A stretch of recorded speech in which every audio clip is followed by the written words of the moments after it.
to London. We're here for a couple of days. I thought I'd take you guys along for my trip and all of the knitting or crafting related things I do. I'll start with what I was working on the plane, which was my isolda top. This is the back yoke, and I'm using these blue and brown colors of Drops Belle. I think they look really good so far. There's no way I'm gonna finish this on this trip, but I brought it along for fun, and I hope I can go to at least one yarn store while I'm here. But today we're going to Windsor. Coming up on our right hand side is a large white building. This is Down Place.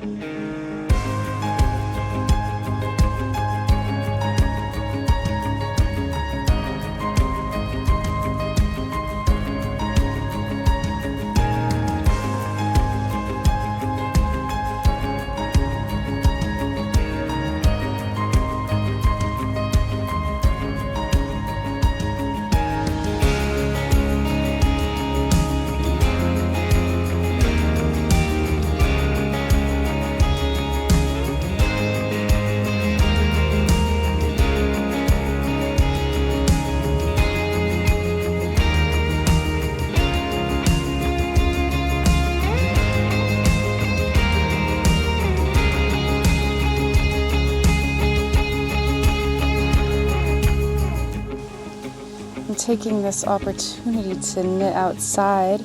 So let me tell you a little bit more about my isolda top. Is it isolda or isolda? I'm not quite sure. I wanted to knit a more positive ease tank top to start with because I've never knit a summer knit before. I've only knit oversized sweaters. So I didn't want to jump into a negative ease top and then be disappointed when or if, I guess, it didn't fit. There's a lot of discourse about summer knits and summer yarns, and I was feeling a little bit overwhelmed with where to start. The isolda top seemed like a really good starting place, and I really wanted to try using the Drops Belle. It's cotton viscose linen. There's a little panel of ribbing on the side, and the designer says if you want a slimmer fit, you can size down because that ribbing provides a little bit of stretch.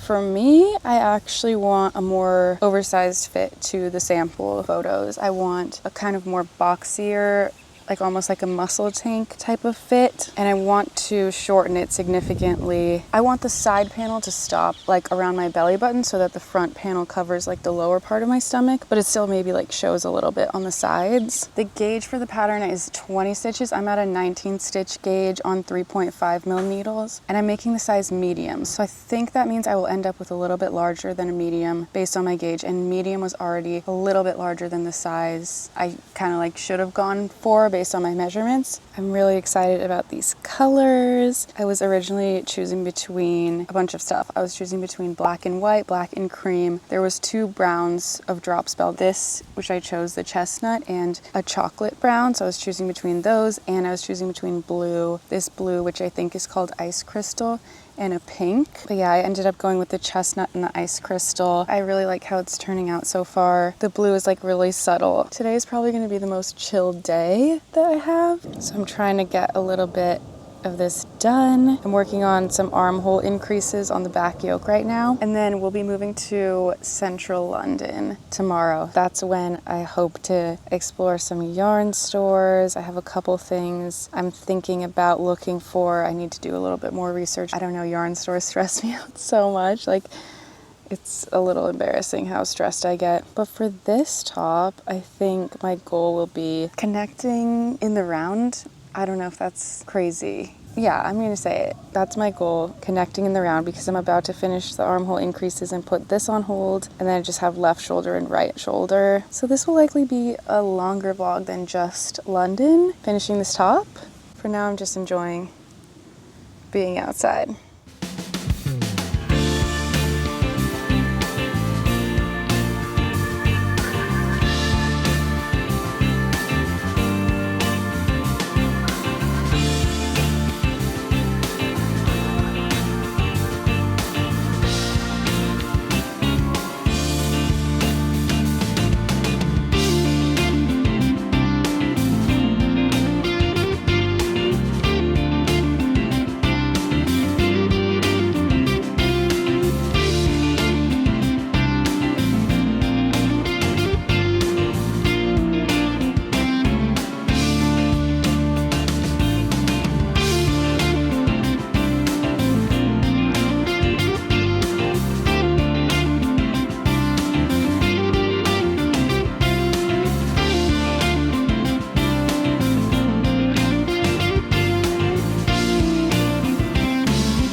this is what I have so far of the tank.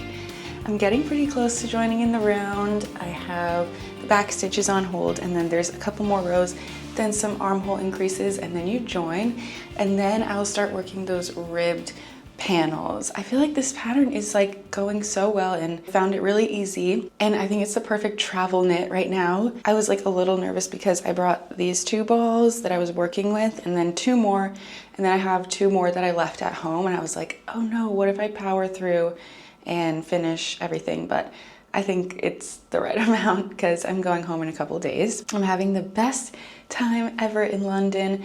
My friends are here, my parents are here. We're celebrating my friend who graduated, and yeah, just exploring. I think today we're gonna have a little bit of a shopping-esque day. I really want to go to M&S for some reason. I just keep hearing that and I want to see what it's all about. And then I also want to go to Liberty. It's like a department store. It says online they have yarn, but I always hear about Liberty in terms of fabrics, so I want to see what that's all about. And then tomorrow I'm thinking we'll hit a yarn store, and I did do a little bit of research. The one yarn I really want to get on this trip is Knitting for Olive Pure Silk in Plum. So that is like my dream, that I will find that and it will all work out. And I have a couple of ideas for what to use that for if I find it. I do like to go into a yarn store with a plan, so I'm glad I got a little bit of time to do some research and see like what quantity I would need. I think I would need like 5 balls for what I'm thinking. Hope you guys are enjoying exploring London.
Before we go to Beautiful Knitters today, I wanted to show you guys everything I got yesterday. We went to M&S. M&S was a little different than I expected, especially the clothes. I was like so excited to see the clothes, but it was really like an H&M type of vibe. So we just went downstairs to the food section. I ended up getting a couple Britishy things, starting with these mature cheddar and spring onion crisps using British potatoes. Kind of needed a snack, but also very British. Then I got 2 of these Take 4 bars, giving Kit Kat energy, and that's my favorite candy, so I wanted to try those. I got clotted cream fudge made using Cornish cream, and I do really want to go back because they had like shortbreads in like the Union Jack packaging, and if I do I'll show you what I get. But that was M&S. Okay, so then I totally forgot that they have Sastrana Grana in the UK. That was my favorite store when I was in Denmark, and my biggest life's regret is that I didn't knit or crochet when I was there. But I know they have yarn, and also I just love that store, so I had to stop in. I got a couple things, starting with this just big drawstring bag, pink, blue, and brown. And this will be like just a good project bag. Mine is literally just one of those sheet holders that you get when you get new sheets, so I think this will be a little bit more aesthetic for my knitting projects. Then I got black licorice for my grandma, that's her favorite. And I got a little pack of these hair ties. These are like my favorite type of hair tie. Next, I did end up buying yarn. I got 4 balls of their cotton yarn in this greenish, yellowish, earthy toned color. I usually like to buy yarn with a plan of what to make with it, and I have no idea what I'm going to make with it. I have a few ideas swimming through my head, but I hope 4 balls will be enough, and I loved the color, and this is affordable enough that, you know, I'll find something to do with it. The last thing I got are these 3 Cadbury bars to try. I got a Star bar, a Wispa, and a Crunchie. I have a feeling Crunchie is going to be my favorite. And that's everything I got yesterday. I'm so excited to go to Beautiful Knitters. Oh yeah, and I did go to Liberty. It was amazing. I would highly recommend going to Liberty if you're in London and you like to craft. They had a beautiful department store, and then on the 3rd floor, which you can't miss, they had all of their beautiful fabrics. I was honestly glad that I don't sew yet because I would have probably gone crazy in there. They had a small yarn selection, and then they had kind of like a haberdashery with sewing supplies and tons of buttons, which was cool. Now let's go to Beautiful Knitters.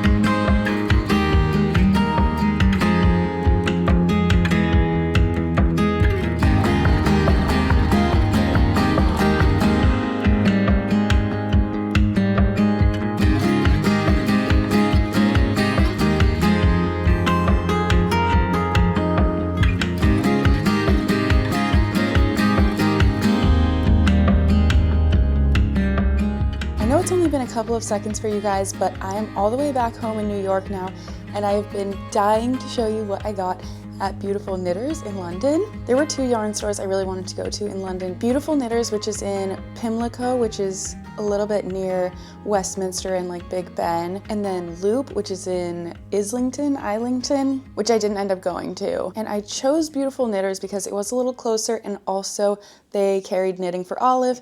I mentioned that I wanted to get the pure silk in the color plum. I did spot the plum right away, and I was so excited. It was really beautiful in person. I asked if they had 5 balls, but they only had 4 left, so I had to pivot. I ended up getting 5 balls in this beautiful blue color. This color is called Deep Petroleum Blue. I think it works well for me and might actually end up being even more wearable than the plum. Hopefully someday I get to use the plum for something else. But the pattern I'm most leaning towards for this is the Sienna top. It's the new Ingrid Dibb pattern, which would hold this double. So yeah, very excited. And then every time I've been to a yarn store recently, I always check for little mini scissors that I could bring on a plane. And I always see little pairs of scissors, but they still kind of seem like too big, like I could see them potentially getting taken away. But I saw these little tiny scissors. Let me show you.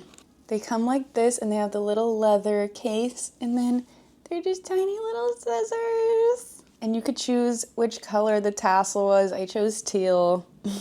There's no way these would get taken away, and they're so cute. Yes, so that is everything I got from Beautiful Knitters. Shout out to the sponsor of my Beautiful Knitters haul, which is my mom. Thank you, Mom. My parents had such a fun time in the yarn store, and then it was just a short walk to the Tate Britain. We went to the Tate Modern, and then this was the Tate Britain. It spanned British art from like the 1500s till today, and they have the famous Ophelia painting. I also did go back to M&S, and I got the little shortbread container that I was talking about. This is so cute. It's like the little Century Guard, and then they're just shortbread cookies. I also got a box of chai tea. I know I can get chai tea here, obviously, but how fun is it to drink chai tea that you got in London? So that kind of concludes the England portion of the vlog.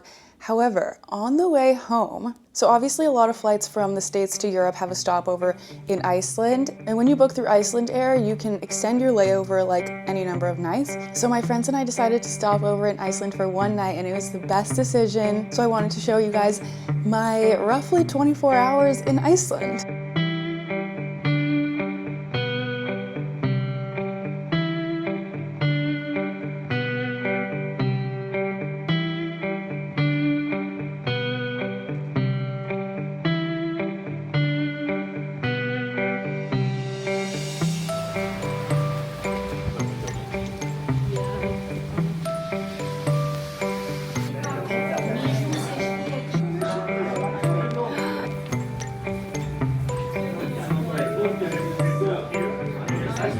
Ooh, banana split.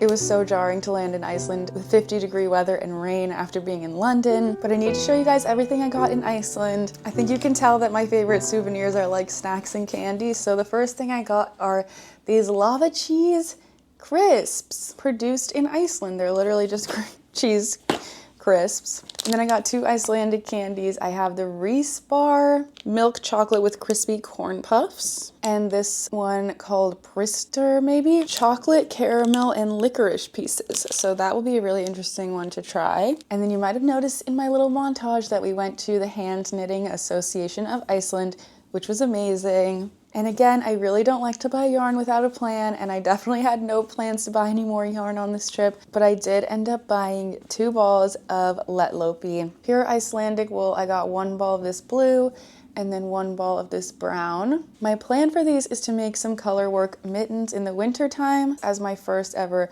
color work project. She said these 2 balls would be enough to make 1 pair of mittens. So yeah, and that is everything I got in Iceland. So now let me circle back to the project I've been working on this whole time and probably haven't updated you enough about my tank top. So I did end up joining in the round on my last night in London, so I did accomplish my goal, and then I had a couple of flights after that where I just got to work in the round. Working in the round is super nice, but I also usually get a little bit bored when it's just stockinette, so this has the perfect level of interest with the ribbed side panels, kind of breaking up the long row. And then every 2 rows, you obviously switch colors, and then you also have to remember to do the little jogless stripe method, which is right here, so it's looking really good. So now I have to decide when I'm going to start those little rounded front panels. Hold on, I'll put this on for you guys actually. Okay, so this is how the tank is looking with the beautiful ribbing. So I think I need to crack into my other 2 balls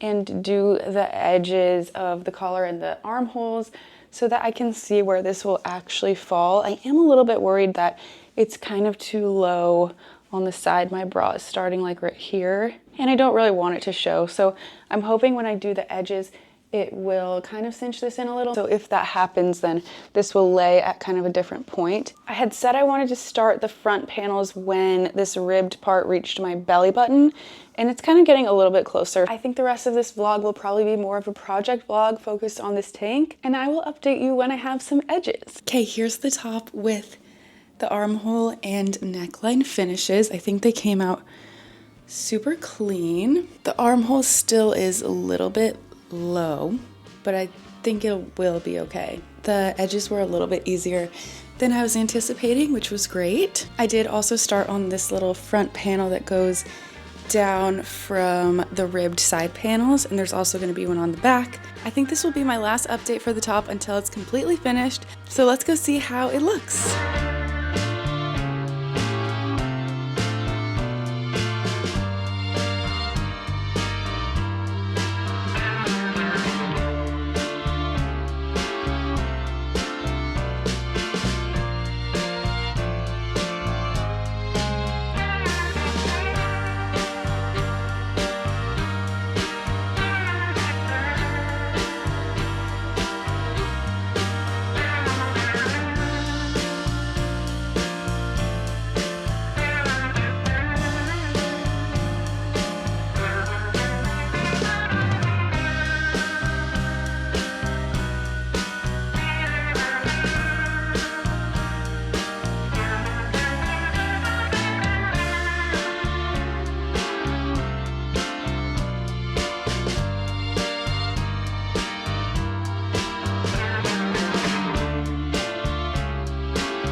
guys, it only took 3 countries, but we finally arrived at the project recap. Let's start with any new skills that I learned. I guess the only one I could really say is this type of edge technique, although it did only use skills I've already tried before. So we can move on to any lessons learned from this project. The main one being, summer knitting is not as scary as I thought. I gave the yarn for this project, the drop spell, a 10 out of 10. It created the most light and airy fabric. I think this is my first time ever using a cotton blend. It's holding up even with the East Coast humidity right now. I will 1000% be buying this again. This yarn is actually somewhat of a dupe for Sandnes Line yarn. They have the same fiber composition. The only difference is price. I'll put them on the screen. Someday I would love to compare them, but I'm on a drops budget right now, so I think it's an amazing yarn. Also, I didn't include blocking in this video, but this is the first time I've experienced how people say the stitch tension like really evens out with blocking, and the yarn is also feeling a lot softer. This pattern was also a 10 out of 10. I think it was extremely easy to follow. I think you could do this as a beginner. The designer goes the extra mile and includes diagrams to accompany the written instructions. I think it uses really simple techniques and creates a really unique silhouette. Any issues I have are not related to the pattern. The only thing I guess was that I sized down on my needles, but I think that's just a normal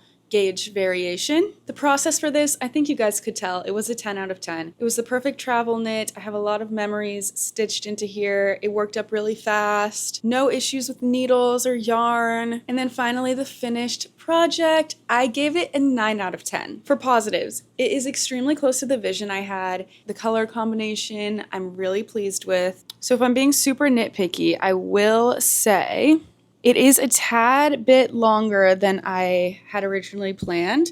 I think if I were to make it again, I could start the front and back panels even shorter so that it kind of sits up like that. I was worried because before blocking, the back panel was kind of rolling up like this and showing the garter side a little bit, but that was fixed with blocking. And then my biggest issue would have to be the armhole depth. It does show a little bit of my bra, and that is just due to me sizing up, which I did on purpose, and I love the fit of it. But I think next time I would make the same size and just start the armhole increases a little bit earlier so that it sits a little bit higher up. But again, all of those things were my own choices, not the pattern. And I would 100% make this again, maybe even in a solid color. But I'm already wearing this a ton and considering it one of my favorite tops. Thank you guys so much for watching me be aggressively touristy in London and Iceland. I hope you guys enjoyed this style of vlog, and I will see you in my next video.